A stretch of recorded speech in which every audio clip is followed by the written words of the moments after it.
نہیں جی، ابھی تک اس کے بارے میں کچھ ہمیں تو پتہ نہیں چلا۔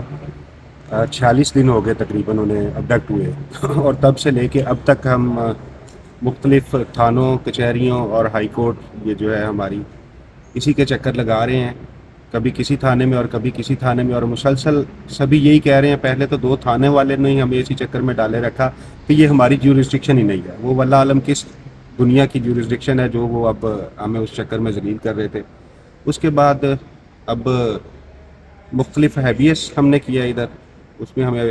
22A کے چکر میں ڈال دیا گیا۔ اس کے لیے ہم سیشن کورٹ گئے، سیشن کورٹ میں بھی پھر وہی تھانوں کا چکر آ گیا، تو دوبارہ ہم انہی جگہوں پہ ذلیل ہوتے رہے، لیکن اس کا ابھی تک کوئی حل نہیں نکلا۔ ابھی دوبارہ سے ہم ہائی کورٹ آئے ہیں، امید کرتے ہیں کہ اعلیٰ عدلیہ جو ہے کوئی انصاف کرے گی،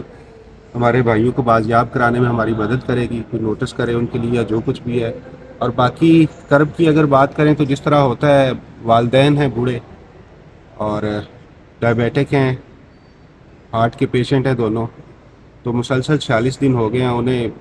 دوسرے تیسرے دن دوبارہ RIC لے کے جانا پڑتا ہے، سانس بند ہو رہی ہے اور عجیب سا چکر ہے، رو رو کے برا حال ہے ان کا۔ ہم تو انہیں یہاں بھی نہیں لا سکتے کہ انہیں دکھا ہی دیں کہ کیا صورتحال ہو گئی ہے ہمارے گھر کی یا میرے والدین کی کیا صورتحال ہو گئی ہے۔ اور رضوان بھائی کی جو مسز ہیں وہ ویژولی امپیئرڈ ہیں، انہیں نظر نہیں آتا ہے، بچے ہیں 2۔ اب آپ خود دیکھیں کہ وہ کس حالت میں ہیں یا کیا طریقہ کار ہے، ان پہ کیا گزر رہی ہے اس وقت۔ اور یہ کوئی تھوڑا عرصہ نہیں ہے، 1.5 مہینہ ہو گیا ہے، ہم مسلسل اسی چکر میں لگے ہوئے ہیں کہ کوئی نہ کوئی حل نکل آئے، کسی طرح انہیں پروڈکشن آرڈر دے دیے جائیں، انہیں پروڈیوس کر دیا جائے۔ اب بھی ہماری عدالت سے یہی درخواست ہے کہ کوئی شفقت کریں، مہربانی فرمائیں اور ہمارے بھائیوں کو بازیاب کرانے میں کوئی مدد کریں، اور باقی جو کوئی لیگل طریقہ کار ہے وہ میڈم آپ میڈم کا بتائیے گا آج میرے پاس یہ کیس جس وقت آیا اس وقت سے پہلے ایک ریٹ پیٹیشن فائل کی گئی تھی جو جورسڈکشن ایشو کی وجہ سے ڈسمس ہو گئی تھی، کیونکہ ان کی ایبڈکشن جو تھی وہ ہوئی تھی ایکسپریس وے سے۔ تو ہمیں یہ کہا گیا کہ کیونکہ ان کے گھر کے قریب تھانہ صادق آباد ہے، تو یہ لوگ تھانہ صادق آباد میں اپلیکیشن دی، اور جب ہم لوگ اسلام آباد ہائی کورٹ میں شعیب شاہین صاحب نے یہ کیس کیا تھا تو انہوں نے کہا جی آپ کا تو وہ صادق آباد کی جورسڈکشن بنتی ہے، آپ لوگ وہاں چلے جائیں۔ تو اس وجہ سے انہوں نے ہیبیاس کارپس جو ہماری تھی یہاں کی جو تھی ڈسمس کر دی۔ اس کے بعد پھر ہم لوگ ادھر صادق آباد گئے تو انہوں نے راہبری رپورٹ ایک ہوتی ہے وہ انہوں نے کہا جی ہمارے پاس نہیں ہے، انہوں نے CCTV فوٹیجز بھی دے دی اور سیف سٹی کیمراز جو ہے اس کی مدد سے بھی انہوں نے دکھایا کہ یہ جو ایبڈکشن ہے یہ یہاں پہ ہوئی ہے ایکسپریس وے میں، کیونکہ ایکسپریس وے جو ہے اس کی جورسڈکشن اسلام آباد کی بنتی ہے۔ اور دیکھیں جب یہ تو ایک انڈرسٹوڈ ہے کہ جب دونوں بھائی اپنے گھر سے جاب کے لیے نکلے تو اسلام آباد ان کی جاب ہے دونوں کی، اور انہوں نے ایکسپریس وے سے ہی اسلام آباد آنا تھا، اس کے علاوہ کوئی راستہ اور نہیں تھا اگر ویسے بھی ہم اس کو سوچیں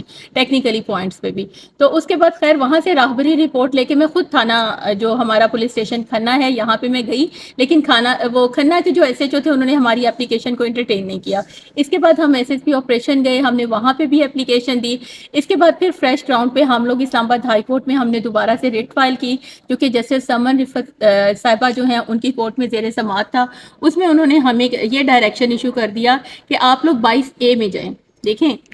ہیبیاس کارپس کا مطلب یہ ہوتا ہے کہ اسی دن پروڈیوس کریں، ودن 24 آورس کریں یا 48 آورس کریں، اس سے زیادہ یہ نہیں ہوتا کہ ہم لوگ F22A میں چلے جائیں یا FIR کروائیں، اس کا مطلب بھی پروڈکشن ہوتا ہے۔ لیکن ہمیں 22A کی ایک جو تھی نا فٹیک سی ایکسرسائز جو تھی اس کے اندر ڈال دیا گیا۔ پھر ہم لوگ جب 22A میں گئے تو انہوں نے پھر ہمیں دوبارہ کہہ دیا جی آپ لوگ دوبارہ سے فریش پھر SHO اور یہ جائیں۔ اس طرح مطلب یہ ایک ٹک ٹاک اور ایک عجیب سا کھیل جو ہے یہاں پہ یہ سارا اس طرح شروع ہو گیا۔ خیر ہم نے یہاں پہ ہماری جو کیس ہیبیاس کارپس یہاں پہ پینڈنگ تھا اس میں انہوں نے آفٹر سمر ویکیشن جو تھا ریلیز کر دیا، جس کے لیے پھر ہم نے ایک اپروپریٹ آرڈر کے لیے ایک جو تھی اپلیکیشن موو کی جو کہ آج ہماری زیر سماعت تھی، اور انشاءاللہ ہمیں اپنے جو ہماری جیسے عامر فاروق صاحب کے پاس تھی اور ہمیں ان سے انصاف کی امید ہے، انشاءاللہ وہ اس کے لیے کوئی بہتر جو ہے فیصلہ جو ہے اناؤنس کریں گے انشاءاللہ۔ بہت شکریہ۔